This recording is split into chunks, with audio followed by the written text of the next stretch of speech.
जो काम किया उस पर वोट की आशा रखते हुए आम आदमी पार्टी और क्या काम करने जा रही है। 28 अंकों का 28 पॉइंट का एक प्लान है इस मैनिफेस्टो में, जहां पर 10 लाख से ज्यादा बुजुर्गों को, दिल्ली के बुजुर्गों को तीर्थ यात्रा करने तक का वादा है और साथ ही विकास की ओर कई सारे कदम बढ़ाने का भी वादा है। यमुना के पानी को साफ करना और फिर यमुना बैंक को और सुंदर करना, केंद्र के साथ मिलकर काम करेंगे, ये बात भी कही। चलिए आगे बढ़ते हैं अखाड़ा में और बात करते हैं एनआरसी और शाहीन बाग में प्रदर्शन की और इससे जुड़ी दो खबरें जिन पर अखाड़ा में आज विस्तार से बात होगी। सबसे बड़ी खबर ये कि सरकार ने साफ कर दिया है कि देश में एनआरसी लागू नहीं होगा। पहली बार एनआरसी लागू नहीं करने की बात गृह मंत्रालय ने लोकसभा में लिखित में कही है। लोकसभा में गृह मंत्रालय ने लिखित जवाब दिया कि पूरे देश भर में एनआरसी फिलहाल लागू नहीं होगी और सरकार ने इस पर कोई फैसला नहीं लिया है। दूसरी खबर यह है कि शाहीन बाग में प्रदर्शन के खिलाफ अब सुप्रीम कोर्ट में याचिका दायर हो चुकी है। सवाल यह है कि जब एनआरसी ही लागू नहीं होने वाला है और सरकार लिखित में संसद में दे चुकी है, तो क्या अब शाहीन बाग का प्रदर्शन खत्म होगा? वहां बैठने से क्या तात्पर्य? अब वहीं शाहीन बाग धीरे धीरे दिल्ली में चुनाव में बड़ा मुद्दा बनता जा रहा है। खुद पीएम मोदी ने कल अपनी रैली में शाहीन बाग के प्रदर्शन को संयोग नहीं प्रयोग बताया। पीएम मोदी ने शाहीन बाग के बहाने विपक्ष पर सीधा हमला करते हुए इसे वोट बैंक की राजनीति और साजिश करार दिया है। इसकी वजह क्या थी? वोट बैंक की राजनीति, तुष्टीकरण की राजनीति। क्या ऐसे लोग दिल्ली में विकास के लिए सुरक्षित वातावरण दे सकते हैं? कतई नहीं दे सकते।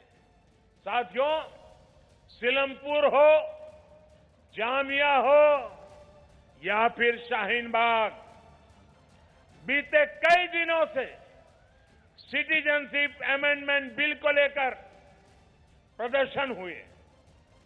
क्या ये प्रदर्शन सिर्फ एक संयोग है? जी नहीं, ये संयोग नहीं, ये एक प्रयोग है।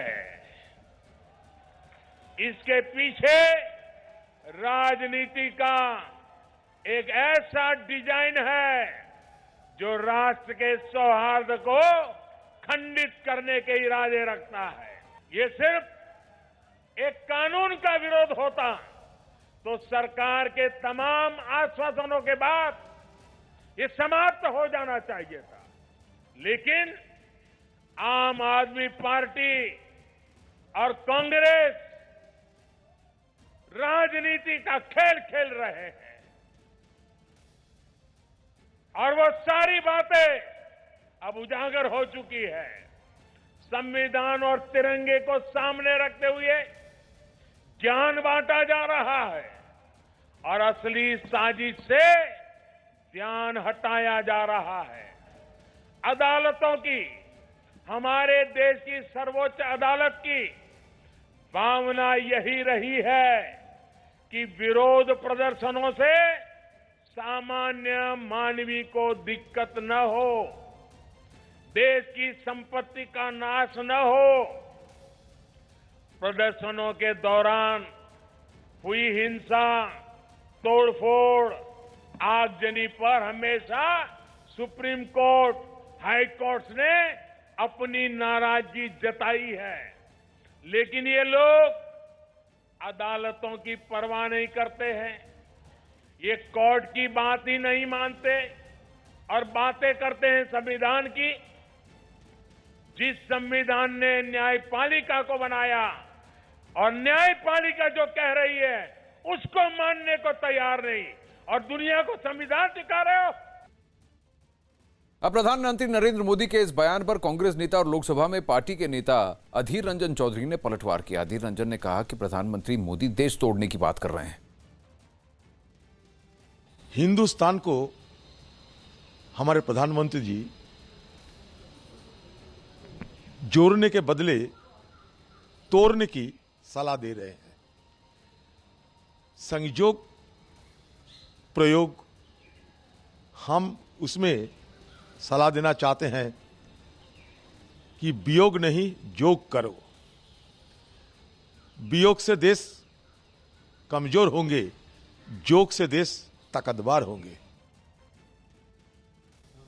अब कांग्रेस पार्टी जो कह रही है वो तो उस पर भी हम विस्तार से बात करेंगे, लेकिन ग्राउंड पर जाकर समझते हैं कि प्रधानमंत्री के इस बयान और उसके बाद आज लोकसभा में जिस तरह से सरकार ने लिखित दे दिया है कि एनआरसी फिलहाल कोई लागू नहीं होगा और सरकार की कोई इस पर मुहिम कोई भी पहल नहीं हुई है।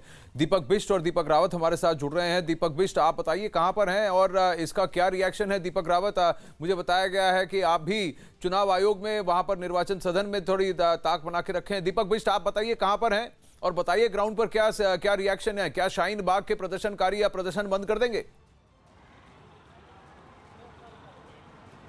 देखिए आनंद, मैं इस वक्त शाहीन बाग की 13 नंबर उस सड़क पर हूँ जहाँ से 100 मीटर दूरी पर वो प्रदर्शन चल रहा है। 15 दिसंबर से प्रदर्शन चल रहा है, लेकिन लोग हालांकि किसी भी मुद्दे पर बात करने के लिए सीधे मुंह तैयार नहीं हो रहे हैं यहाँ पर, क्योंकि लोगों का कहना है कि हम अपना प्रदर्शन जो है इतने समय से यहाँ पर रखे हुए हैं और एनआरसी और सीए का विरोध कर रहे हैं। लेकिन अब जिस तरह से एनआरसी को लेकर एक बयान आया है, जिसके बाद ये लोगों से पूछने की कोशिश हमने कई बार की, लेकिन किसी ने जवाब नहीं दिया। लेकिन आज जो सुरक्षा व्यवस्था है, आप यहाँ पर मैं चौकसी दिखाना चाहूँगा, क्योंकि चाक चौबंद इंतजाम इस वक्त शाहीन बाग के उस प्रदर्शन स्थल से 100 मीटर पहले ये देखे जा सकते हैं, क्योंकि 3 लेयर की ये सुरक्षा व्यवस्था दिल्ली पुलिस पैरामिलिट्री फोर्सेस के हवाले की गई है। और यहाँ पर देख सकते हैं जितने लोगों की यहाँ पर भीड़ है, ये सभी अपना आइडेंटिटी दिखाकर अंदर जाने की कोशिश कर रहे हैं, क्योंकि साफ तौर पर सुरक्षा बलों ने कह दिया है कि जिसके पास आइडेंटिटी नहीं होगी उसे अंदर नहीं जाने दिया जाएगा। क्योंकि यहाँ से कई लोग ऐसे भी हैं जो शाहीन बाग के उस प्रदर्शन स्थल की तरफ जा रहे हैं। पर दीपक, सवाल ये उठता है कि ये बच्चों को लेकर क्यों जा रहे हैं? इन बच्चों को तो या तो स्कूल में होना चाहिए, घर में रहना चाहिए। इतनी ठंड में, इस मौसम की मार में, जहां पर बच्चे बीमार हो रहे हैं, क्यों बच्चों को वहां लेके जाया जा रहा है? और इनको पूछिए, अब अगर एनआरसी लागू ही नहीं होगी तो किस बात का प्रदर्शन, किस बात का विरोध? आनंद, ये जो बच्चे हैं ये स्कूल से इनके माँ बाप जो हैं यहाँ से लेकर जा रहे हैं इन बच्चों को, क्योंकि घर इनका अंदर है, क्योंकि यहाँ पर बैरिकेड्स हैं, तो इसी जगह से इन्हें गुजरना होगा। लेकिन जिस तरह से ये बच्चे यहाँ पर से जा रहे हैं, मैं कोशिश करूंगा इन लोगों को यहाँ पर खुद बात करने की कि उनसे पूछिए ये प्रदर्शन के लिए जा रहे हैं कि अपने घरों में जा रहे हैं? जी बिल्कुल बिल्कुल। आप लोग कहाँ जा रहे हैं? वहीं जाना है हमें। प्रदर्शन में जा रहे हैं? प्रदर्शन के लिए जा रहे हैं? तो ये बच्चे वगैरह क्यों लेके जा रहे हैं? बच्चे हमारे नहीं। अच्छा, बच्चे हैं। तो अभी क्या आपको लगता है कि प्रदर्शन अभी आप लोग यहीं पर जारी रखेंगे? जब नहीं होगा हल तो जारी रखना पड़ेगा। किस तरह का हल चाहिए आपको? वो जो चल रही है सीसीए, वो सीए जो चल रहा है। क्या चल रहा है? आपको पता है सीए और एनआरसी के? वो तो सबको पता है। हाँ, क्या पता है उनको बोलिए कि सरकार कह रही है एनआरसी लागू नहीं होगी। कहा है कि एक संयोग, प्रधानमंत्री जी ने कहा है कि एनआरसी अब लागू नहीं हो रही है। संयोग और प्रयोग वाली बात कही गई है कि जो संयोग नहीं है ये प्रयोग किया जा रहा है अलग अलग जगह पर धरना प्रदर्शन। नहीं, मतलब ऐसा नहीं है। मतलब देखिए, प्रोटेस्ट का तो हक है, सभी हक का, मतलब अपना हक। जो सड़क नहीं, प्रोटेस्ट का हक है, सड़क जाम करना इनका हक है। सड़क है, लेकिन सारे आंदोलन तो सड़क पे लोगों को तकलीफ पहुंचाना इनका हक है। मतलब कोई सिंगल बच्चों को ठंड की मार, आंदोलन ही सड़क पे होता है। बच्चों से स्कूल छुड़वाना, तो हमने सड़क पे ही लड़ी थी ना, उसके लिए हम रामलीला। ये सब इनका हक है। इनको बोलिए अभी सरकार ने लिखित में सदन में दे दिया है एनआरसी लागू नहीं हो रही। अब बताइए, उठ जाएंगे? ये पूरे देश में फैला हुआ है, ये सिर्फ शाहीन बाग का रोड। इनको बोलिए ना, इनको पूछिए। आज सरकार ने सदन में लिखित में दे दिया है एनआरसी लागू नहीं होगी। अब ये उठ जाएंगे, सड़कें खुलवा देंगे। डेमन से बैठी हुई थी अपनी माँ के साथ, वो कल परसों शायद उसका इंतकाल। सरकार ने सदन में ये कहा है कि एनआरसी अब लागू नहीं होगी। अभी कोई ऐसा प्रस्ताव, ऐसा कुछ है नहीं प्लान। तो आप लोगों को लगता है कि आप कोई दिक्कत नहीं, आप हटा सकते हैं आप लोग? नहीं, ये जब तक सीए पे बात नहीं करेंगे ना, जब तक ये प्रोटेस्ट हटेगा नहीं। सीए पे क्यों बात करेंगे? सीए पढ़ा है इन्होंने, इनको पूछे ना। अभी तो पहले कहा एनआरसी, पूरे देश में वो करने की बात कर रही थी। एनआरसी सीए को एनआरसी के साथ जोड़कर देखिए, यही तो कह रहे थे। अभी असम तो उनका वो था, मतलब जहाँ से उन्होंने स्टार्ट किया। असम ने क्या स्टार्ट किया? पूछिए इनको। असम अकॉर्ड के तहत हुआ था। बोलिए, सुप्रीम कोर्ट ने निर्देश दिया था। इनको पता है, हम लेके आएंगे। इनको पता है, नहीं है, इनको पता है। डेट में पता नहीं क्या मतभेद है अमित शाह और नरेंद्र मोदी के बीच में कि आपस में। नहीं, सरकार का मत एक ही है कि अभी एनआरसी लागू नहीं हो रही। अब आप इनको पूछिए क्या ये प्रदर्शन छोड़ देंगे? अभी एनआरसी लागू नहीं होगा तो प्रदर्शन छोड़ देंगे, सड़कें खुलवा देंगे। दिल्ली वासियों को तकलीफ हो रही है। अब प्रोटेस्ट क्या श्योरिटी है कि एनआरसी लागू नहीं होगा? सरकार ने लिखित में दिया है सदन में, और उससे एश्योरिटी क्या चाहिए इनको? गृह मंत्री तो सरकार के आदमी है ना। अरे उनको बोलिए ना, गृह मंत्री ने बोला, सरकार ने लिख के दे दिया सदन में। आज आप बोलिए। देश के गृह मंत्री हैं, ये उन्होंने बोला वो भी गृह मंत्री ने बोला है, सरकार ने लिखित रूप से दे दिया कि एनआरसी अब लागू नहीं होगा। और गृह मंत्रालय ने ही लिख के दिया है, बोलिए। बिल्कुल, इतने सरकार इतनी जगह पर इतने समय से पहले से बोलना गृह मंत्रालय बोलना वो तो मौखिक है, आप डायलॉग दे रहे हो। डायलॉग नहीं, लिख जब के तक दिया इसको है। आप अब जो पेपर लिख पर के दिया है वो तो सदन में लिख के दिया है, बोलिए ना उनको। लिख के दे रहे हैं, आप क्यों नहीं विश्वास कर रहे हैं? आप क्यों नहीं उठ रहे हैं? अब भी दिल्ली वासियों को क्यों परेशान कर रहे हैं? पूछिए इनको। लिखित देते आप तो, क्योंकि डायलॉग देखा जाए तो अमित शाह कुछ और बोलते हैं। देखिए ये डायलॉग बाजी नहीं, जो लिख के दे दिया गया है सदन में, उस पर बात है। कहाँ है बताइए ना, अभी तो सिर्फ स्टेज से बातें हो रही है। नहीं, लिख के दिया है, बोलिए ना पार्लियामेंट में दीपक इनको। प्रोविजन नहीं है, बोलिए दीपक इनको कि लिख के दिया है पार्लियामेंट में। हमने कोई पार्लियामेंट में लिखित रूप से ये कह दिया गया है कि अब एनआरसी लागू नहीं होगा, ये लिखित रूप से दे दिया गया है, फिर भी क्यों है प्रोटेस्ट? लिखित रूप से उन्होंने जो कहते थे कि सीए और एनआरसी दोनों को अगर आप जोड़ के देखते हैं, क्यों जोड़ के देख रहे हैं आप जोड़ के क्यों देख रहे हैं? एनआरसी तो नहीं लग रही। लिखित रूप से कह दिया गया, आप जोड़ क्यों रहे हैं? जोड़ना इसमें बहुत ज़्यादा जरूरी है। क्यों जरूरी है? क्योंकि सीए और एनआरसी, मान लीजिए अगर एनआरसी होता है, एनआरसी कहाँ हो रहा है? नहीं हो रहा है ना, अब तो नहीं हो रहा है। क्यों मान ले कि हो रहा अगर है? एनआरसी होता है उनको पूछिए। और कल के डेट में जो भी यही प्रधानमंत्री दीपक बिश्व, मैं आपसे हट रहा हूं, अमिताभ सिन्हा से बात करूंगा। अमिताभ देखिए, यही प्रधानमंत्री कह रहे हैं कि ये संयोग नहीं प्रयोग है, ये एक टेम्पलेट है जिसको कि देश भर में लागू करने के लिए टेस्टिंग ग्राउंड है शाहीन बाग। और यही अमिताभ प्रधानमंत्री ने जो ये कहा यही सिद्ध करता है। क्यों हटे हम? लिख के दे दिया गया है कि अब एनआरसी लागू नहीं होगा। बोलता है सीए और एनआरसी को जोड़ के देखो। पहले कहा सीए से विरोध नहीं, एनआरसी से है, अब कहते हैं दोनों से विरोध है। ये दोनों परिप्रेक्ष्य देखिए। यहाँ पर जो बैठे हैं लोग, वो कहते हैं एक रेडिकलाइज्ड माइंड है, एक माइंडसेट है जो हिंदुत्व का माइंडसेट है, जो राष्ट्रवाद की बात कर रहा है, जो एनआरसी लागू करना चाहता है, जो सीए को लागू करना चाहता है। उन्हें मालूम नहीं सीए के फायदे क्या हैं, उन्हें यह भी नहीं पता है कि वो ये मानने को तैयार नहीं कि प्रधानमंत्री ने कह दिया है, लोकसभा में लिखित जवाब आ गया है। तो ये माइंडसेट अगर रेडिकलाइज इधर आरोप लगाते हैं तो इस माइंडसेट को क्या बोलेंगे जो वहां बैठे हैं और जो महिलाओं और बच्चों को आगे बढ़ा के सामने लड़ाई लड़ रहे हैं? उन महिलाओं को तो पता भी नहीं कानून क्या है, उन्हें तो सीए एनआरसी ठीक से बोलना भी नहीं आता, तो इनको क्या समझा के वहां भेजा जा रहा है? अभी तो प्रधानमंत्री ने कहा है, प्रयोग चल रहा है। अगर देश के 8 राज्यों में, अगर इस तरह के 6-7 राज्यों, आधे दर्जन राज्यों में अगर धरना प्रदर्शन हो रहे हैं तो हर राज्य की अलग अलग परिप्रेक्ष्य में हर राज्य को देख सकते हो आप। असम में एनआरसी का विरोध था, वहां पे अलग तरीके से लोग बैठे। बंगाल में कुछ राजनीतिक कारण है, वहां अलग तरह से लोग विरोध कर रहे हैं। दिल्ली के शाहीन बाग में अलग लोग बैठे हैं जिन्हें पता नहीं है। लेकिन हर जगह एक ट्रेंड नजर आ रहा है आनंद, वो है महिलाएं और बच्चे सामने हैं, रेडिकल एलिमेंट्स हैं, वो पर्दे के पीछे हैं। इनको प्रयोग कौन करा रहा है? इसी प्रयोग की सफाई हो रही है और शायद यही कारण है कि ये कोई साफ करने को तैयार नहीं है कि, और ये कोई मानने को तैयार नहीं है कि सरकार की मंशा क्या है, सरकार की मंशा ठीक है या नहीं। ये कोई सुनने को तैयार नहीं है, तो बात आगे बढ़ेगी कैसे? यही चिंता सरकार की है। गृह राज्य मंत्री नित्यानंद राय ने ये लिखकर दिया है, ये सदन में कहा है। मैं जानना चाहूंगा वो उनका बयान भी है, तो अगर है तो उसको भी हम यूज करेंगे। ये देखिए लिखित की फिलहाल एनआरसी लागू करने का कोई प्लान नहीं है। अब आप मुझे बताइए ईसी के दफ्तर में क्या प्रक्रिया क्या हो रहा है दीपक रावत? क्योंकि एक एक करके अगर देखा जाए तो कहीं ना कहीं जानबूझकर बैठे हैं, ऑर्गेनाइज प्रोटेस्ट है। ये जो आरोप लग रहा है कि दिल्ली निवासियों को जो तकलीफ हुई है, जानबूझकर एक सड़क को बंद किया गया है। और अगर विपक्ष ये आरोप लगा रहा है सेंट्रल गवर्नमेंट पर कि आपने जानबूझ के लोगों को तकलीफ पहुंचा रहे हैं, तो आप खुलवा दीजिए सड़क। अमानतुल्लाह वहां के एमएलए हैं, दिल्ली के मुख्यमंत्री अरविंद केजरीवाल है, वो दिल्ली वासियों से आग्रह करेंगे तो प्रोटेस्ट साइट बदल देंगे, जगह खुल जाएगी अपने आप।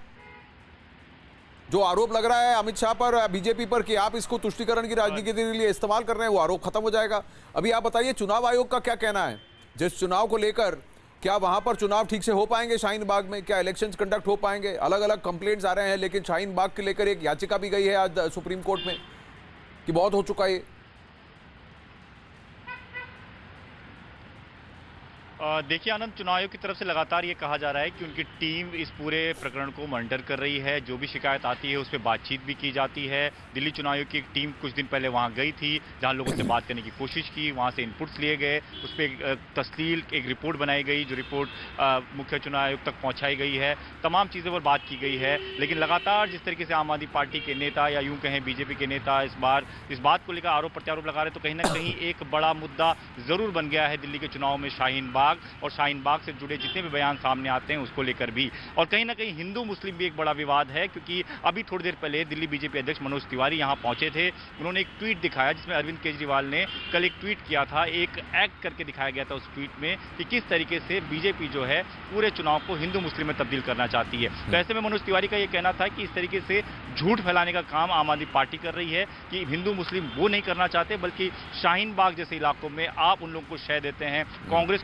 कांग्रेस पार्टी उनको शह देती है, इसलिए लोग सड़कों पर बैठे हुए हैं, लोगों को परेशानी हो रही है। जी। 50 दिन से ज्यादा का वक्त हो चुका है। तो कहीं ना कहीं बीजेपी और आम आदमी पार्टी दोनों की बात की जाए तो दोनों ही अब इस मुद्दे पर आमने सामने है कि शाहीन बाग जो प्रोटेस्ट चल रहा है वो खत्म कैसे होगा और उसको कौन शह दे रहा है, कौन उसको आगे बढ़ा रहा है। तो इसको लेकर चुनाव आयोग में लगातार रिपोर्ट आती है, शिकायत भी आती है। चुनाव आयोग का साफ तौर पर यह कहना है कि लगातार मॉनिटर किया जा रहा है सिचुएशन को और कोशिश यही रहेगी कि बिल्कुल शांतिपूर्वक इस पूरे चुनाव को किया जा सके, जाएगा। बिल्कुल। और अमिताभ, सबसे बड़ी बात यह है, दीपक रावत मैं वापस आता हूं आपकी ओर। अमिताभ, सबसे बड़ी बात यह है कि आज अगर गृह मंत्रालय ने यह लिख के दे दिया है सदन में कि एनआरसी फिलहाल लागू नहीं हो रही, कोई इस पर पहल नहीं, कोई बात नहीं, तो इनको तो इमीडिएटली उठ जाना चाहिए। बिल्कुल, अभी के अभी उठ जाना चाहिए। ये जो लिखित जवाब होता है ये सांसद पूछते हैं और सरकार इनमें मंत्रालयों में मंथन होता है। इस जवाब के लिए पूरा का पूरा मंत्रालय बैठता है, अधिकारी बैठते हैं, तब एक अंतिम जवाब तैयार होता है कि क्योंकि इसके बाद जवाबदेही सरकार की होती है, क्योंकि ये सदन के पटल पर रखा जाने के बाद ये पब्लिक प्रॉपर्टी बन जाता है जो जनता के बीच जाए, यानी कि सरकार की पॉलिसी है। तो आनंद, सीधी सी बात है, अगर सदन के अंदर सांसदों के सवाल के जवाब में गृह राज्य मंत्री का यह बयान है कि नहीं लागू किया जाएगा, तो ये प्रधानमंत्री की बातों की पुष्टि करता है जो प्रधानमंत्री ने कही थी। ये तो प्रधानमंत्री पे भी यकीन नहीं है, लिखित जवाब पे भी यकीन नहीं है, तो यकीन किस पे है? वही सवाल सरकार ढूंढ रही है। यकीन किस पे ही नहीं, साथ ही ये बात भी जवाब दें। दीपक बिष्ट, मैं वापस आपकी ओर रुक कर रहा हूं। दीपक बिष्ट, सबसे बड़ी बात है कि शाहीन बाग के प्रदर्शनकारी इस बात का जवाब दें, अगर एक्ट के खिलाफ था, प्रधानमंत्री ने भी यही कहा था, एक्ट के खिलाफ था तो लोगों के समझाने बुझाने और सरकार के आश्वासन के बाद इनको हट जाना चाहिए था। वहां पर कश्मीर के नारे लगे, जिन्ना वाली आजादी के नारे लगे, वहां पर राम मंदिर के बारे में बातें हुई, वहां पर तुष्टीकरण की बात हुई, वहां पर पीएफआई के हाथ का और उनकी फंडिंग का इन्वेस्टिगेशन चल रहा है। जिस तरह की वहां पे नारेबाजियां हुई और उस प्लेटफॉर्म को जिस तरह के लिए यूज किया जा रहा है, इस पर सवाल उठ रहे हैं। शर्जील इमाम भी वहां से उपजा, किसी ने उसकी वहां पर शाहीन बाग में खड़े होकर कहा कि ऐसे लोगों की हमें बिल्कुल जरूरत नहीं है, नहीं कहा गया। आम आदमी पार्टी का सिटिंग एमएलए उसी मंच पर शर्जील इमाम के साथ देखा गया। तो किसके लिए क्या वो प्रयोग किया जा रहा है, उस स्टेज को या उपयोग किया जा रहा है, इस पर भी प्रधानमंत्री का इशारा था। और अगर ये गलत है तो फिर खाली करते हैं अभी। बिल्कुल निश्चित तौर पर आनंद, बिल्कुल निश्चित तौर पर जो आपने कहा बिल्कुल सही कहा है, क्योंकि जिस तरह से लगातार प्रदर्शन जो यहाँ पर जारी है इतने समय से, वो अभी तक लगातार जारी है। क्योंकि कुछ लोग, जो 2 दिन पहले की बात बताना चाहूँगा कि कानून मंत्री रविशंकर प्रसाद ने खुद कहा था कि लोग बात करने के लिए आए, वो बातचीत करने के लिए तैयार हैं, उसमें उनकी जो शंकाएं हैं उसको दूर किया जाएगा। लेकिन अभी तक उनके पास कोई ऐसा दल, कोई ऐसा नेता, कोई नुमाइंदा नहीं पहुँचा सरकार के पास जो इस पूरे मसले पर बातचीत हो सकेगी। वहीं दूसरी तरफ लाखों लोग जो यहाँ से गुजरते हैं वो परेशान हैं, खुद इलाके के लोग, शाहीन बाग के लोग भी परेशान हैं, क्योंकि कई लोग यहाँ से जाते हैं तो उनको भी काफ़ी लंबा फेर यानी घूम के जाना पड़ता है दूसरी सड़क से अपने घर की तरफ। तो हर कोई परेशान है। लेकिन मसला जो है कब ये खत्म होगा इसको सभी लोग पूछ जरूर, लेकिन कोई आगे पहल नहीं कर रहा है, क्योंकि इलाके के विधायक भी इस पूरे मामले पर चुप्पी साधे बैठे हैं, कोई बयान उनकी तरफ से नहीं आता। तो कहीं ना कहीं सबसे बड़ी बात अमिताभ, क्या वहां के जो विधायक हैं उन्होंने कभी वहां अपील की कि सड़क जाम ना करें? कल अरविंद केजरीवाल ने एजेंडा दिल्ली में न्यूज 18 से बात करते हुए पूरी जिम्मेदारी गृह मंत्रालय और अमित शाह के सर पर डाल दी कि अमित शाह अगर चाहें तो एक दिन में खाली करा सकते हैं, पर वो दिल्ली के गृह मुख्यमंत्री हैं। उन्होंने कभी एक बार कहा मैं चाहता हूं कि अमित शाह इसको खाली करा दें क्योंकि लोगों को तकलीफ हो रही है, बाकी दिल्ली को तकलीफ हो रही है। उन्होंने तो ये नहीं कहा। लेकिन यही बात न्यूज़ 18 के अगर हमारे प्रोग्राम में अगर मनीष सिसोदिया है तो उन्होंने कहा था हम शाहीन बाग के साथ हैं। कल केजरीवाल साहब आए, उन्होंने कहा कि हम शाहीन बाग के साथ नहीं, हम चाहते हैं कि आम जनता को आने जाने में और किसी मामले में आवाजाही में कोई परेशानी का सामना ना करना पड़े। बीजेपी उसे चुनाव से जोड़ रही है, हम वहाँ जाकर हारना नहीं चाहते। ये तमाम चीज़ें हैं जो जोड़ती है कि अगर बीजेपी पे आरोप लग रहे हैं तो शाहीन बाग को लोगों ने मुद्दा बनाने की कोशिश की है। बीजेपी तो बार बार ये कहती है कि हम राष्ट्रवाद के नाम पर चुनाव लड़ रहे हैं। शाहीन बाग एक मुद्दा है जिसको तमाम बीजेपी के नेता इस्तेमाल कर रहे हैं, क्योंकि दिल्ली की जनता को परेशानी हो रही है और दिल्ली की जनता को उससे जोड़कर लड़ाई लड़ रहे हैं। लेकिन दूसरी पार्टियां भी अपवाद नहीं हैं, उनमें खुलकर कांग्रेस के विधायक भी बोल रहे हैं। मुकेश शर्मा ने बोला हम वहां खाना पहुंचा रहे हैं। बीजेपी के आपके विधायक परोक्ष रूप से पर्दे के पीछे मदद कर रहे हैं। तो अमिताभ, अभी दिल्ली में योगी आदित्यनाथ एक रैली को संबोधित कर रहे हैं, देखते हैं वो क्या कहते हैं। जाकर के धरना और वह व्यक्ति कभी दिल्ली की बुनियादी समस्याओं को समझ नहीं पाया। मैं देख के ताज्जुब कर रहा था कि दिल्ली की सड़कें इतनी खराब, दिल्ली के अंदर एक भी नया स्कूल नहीं खुलवाया गया, और तो और इन्होंने वायदा किया था शुद्ध पेयजल उपलब्ध कराने का, आरओ का पानी घर घर पहुंचाएंगे, लेकिन भाइयों बहनों आरओ का पानी तो नहीं पहुंचाए। यमुना जी को पानी को और जहरीला बना दिया और उस सेवर का जहरीला पानी घर घर पहुंचा करके स्वयं तो खांसते ही थे, दिल्ली वासियों को भी खांसने के लिए मजबूर कर गए। भाइयों बहनों, इनके पास विकास का कोई मॉडल नहीं, इनके पास किसी भी प्रकार का सुशासन का किसी भी प्रकार का कोई मॉडल नहीं, लेकिन इनके द्वारा चुनाव प्रारंभ होने के साथ ही शाहीन बाग, निजामुद्दीन और न जाने कहां पर धरने प्रायोजित करवा दिए गए।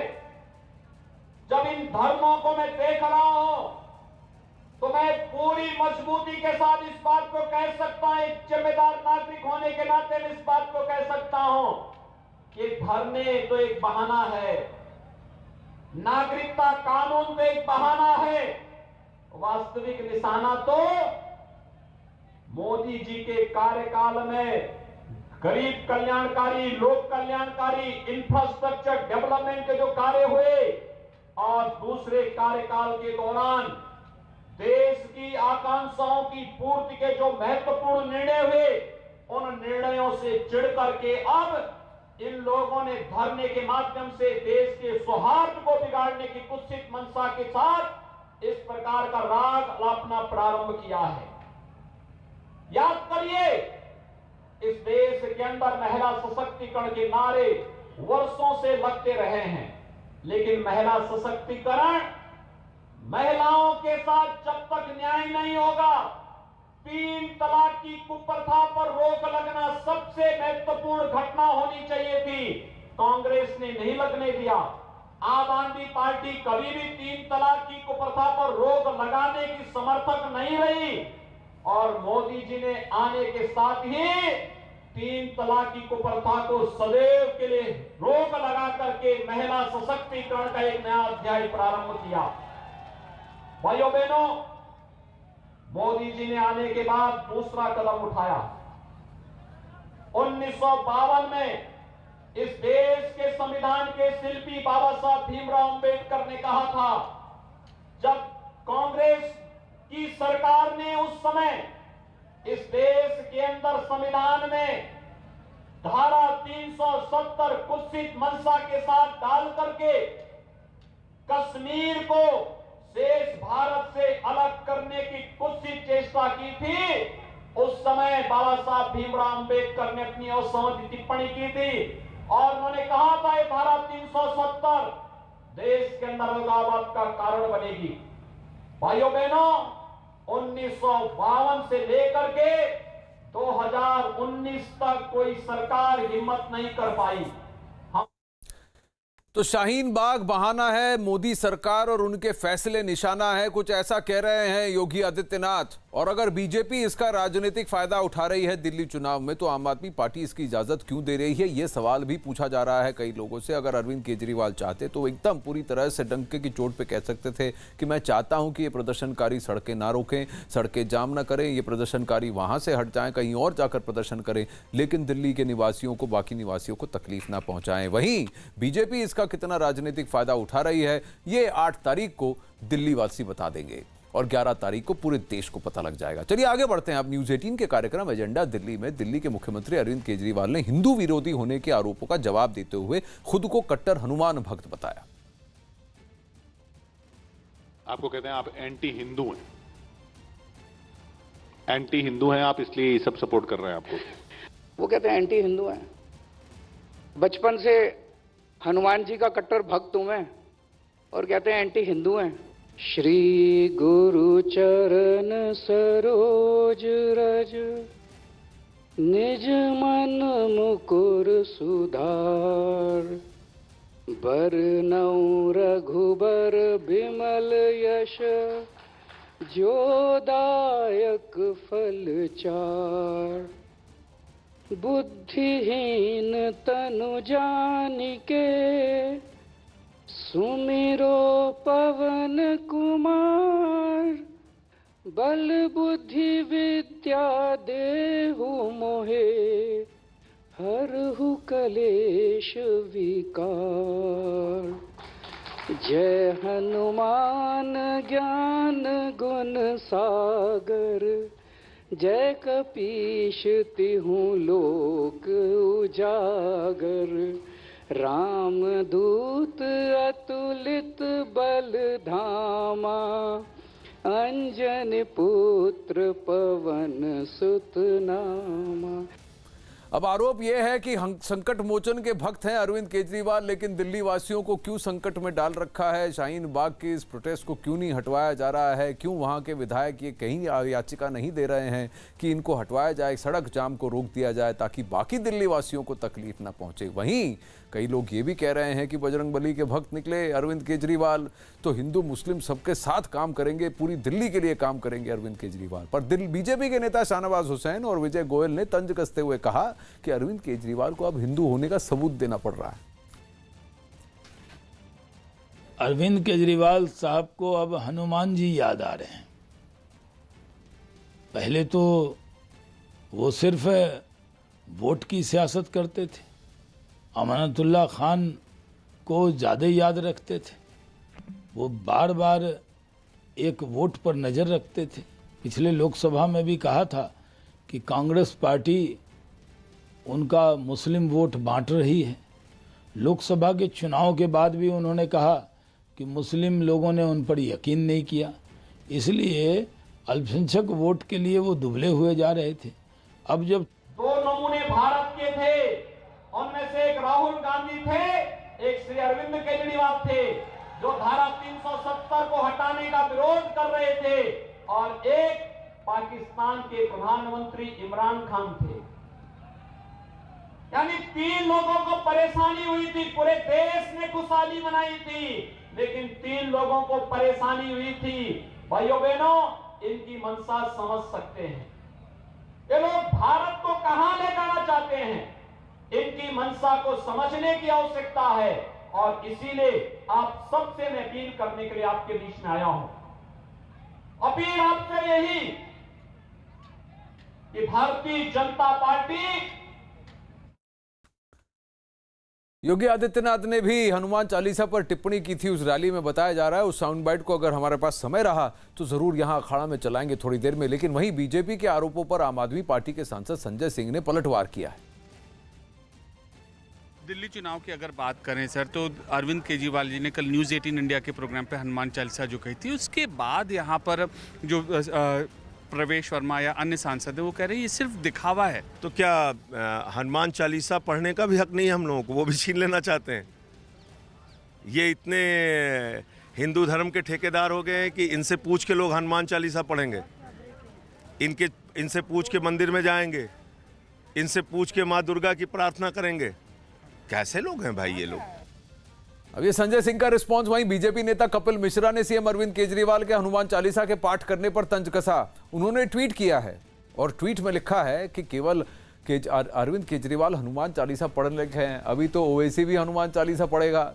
ये हमारी एकता की ताकत है, ऐसे ही एक रहना है, इकट्ठा रहना है, एक होकर वोट करना है। हम सबकी एकता से 20% वाली वोट बैंक की गंदी राजनीति की कब्र खुद कर रहेगी। वहीं बीजेपी के आरोपों पर आम आदमी पार्टी के सौरभ भारद्वाज ने कहा कि अपशब्द बोलने वालों को चुनाव में नुकसान होगा।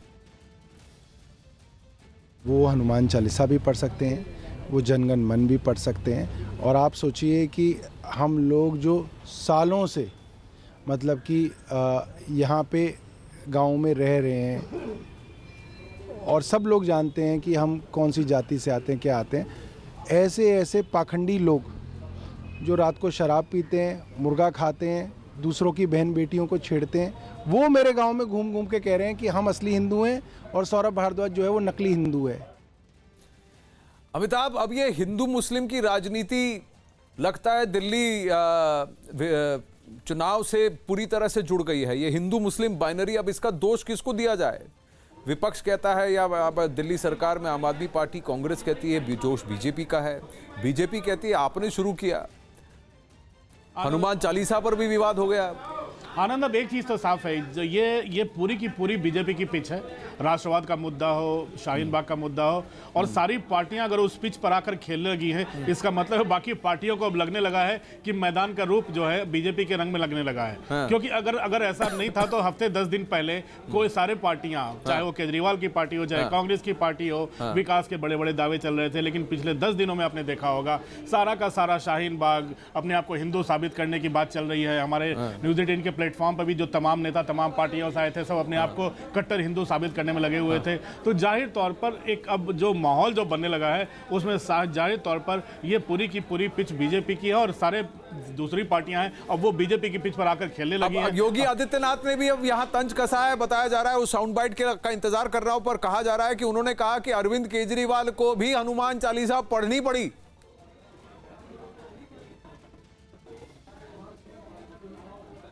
अमिताभ, बिल्कुल यही तंज है। कल जैसे ही उन्होंने हनुमान चालीसा पढ़ी है, बीजेपी की तरफ से अगर आपने देखा होगा लगातार हमले हो रहे हैं, एक बार भी बीजेपी के हमले शांत नहीं हुए। छोटे से बड़ा नेता, चाहे उनके कार्यकर्ता स्तर का हो, चाहे शीर्ष स्तर का हो, सब अब केजरीवाल पर हमले बोले लगे हैं कि उनको चुनाव के पहले हनुमान चालीसा की याद क्यों आई, क्यों उनको ये साबित करना पड़ रहा है कि वो हिंदू हैं। जाहिर तौर पर उनके पिछले 10 दिनों के पहले के जो बयान है उनसे जोड़ने की कोशिश बीजेपी कर रही है। तो एक तरह से साफ है कि दिल्ली का जो चुनावी माहौल है किस रंग में रंग रहा है, आनंद, अब अंदाजा लगाना मुश्किल नहीं है। जी, जावेद मंसूरी हमारे साथ हैं, आपके साथ कुछ आम आदमी पार्टी के सपोर्टर्स दिख रहे हैं। तो सवाल मुद्दे पर आते हैं, और सवाल यह है कि आज बीजेपी ने कुछ और भी तंज कसे हैं। उन्होंने सवाल पूछा है 15 लाख सीसीटीवी कैमरा कहां गए, फ्री वाईफाई दिल्ली में कहां गई। कुछ सारे वादे थे आम आदमी पार्टी के, वो वादे पूरे नहीं हुए, वादा खिलाफी का आरोप है, इस पर पूछिए उनसे। देखिए, हम इंतजार कर रहे हैं इस पर, पार्टी प्रवक्ताओं का भी पक्ष लें, लेकिन कार्यकर्ता हमारे बीच हैं, उनसे हम बात करते हैं। ये बताइए कि बीजेपी सवाल पूछ रही है कि 15 लाख सीसीटीवी और वाईफाई का वादा किया गया था, उसका क्या हुआ? 15 लाख सीसीटीवी जो किए थे वो तो कंप्लीट हो चुका, होने की है, लेकिन काम चालू है। दिल्ली सरकार जो अरविंद केजरीवाल जी जो वादा करती है वो पूरा करती है। ये मैनिफेस्टो आज जो बनाया है ये वादा करने के लिए बनाया है। ये वादा ऐसा है कि पूरा से आए हैं? मैं चंद्रपुर महाराष्ट्र से हूँ सर। तो महाराष्ट्र से आम आदमी पार्टी का सपोर्टर है। दिल्ली के कितने, मेरे पास समय कम है जावेद, मैं वापस आपकी ओर से आपसे हट रहा हूँ, क्योंकि योगी आदित्यनाथ ने रैली में क्या कहा ये सुनते हैं हनुमान चालीसा पर। अभी तो केजरीवाल जी ने हनुमान चालीसा ही पढ़नी शुरू की है।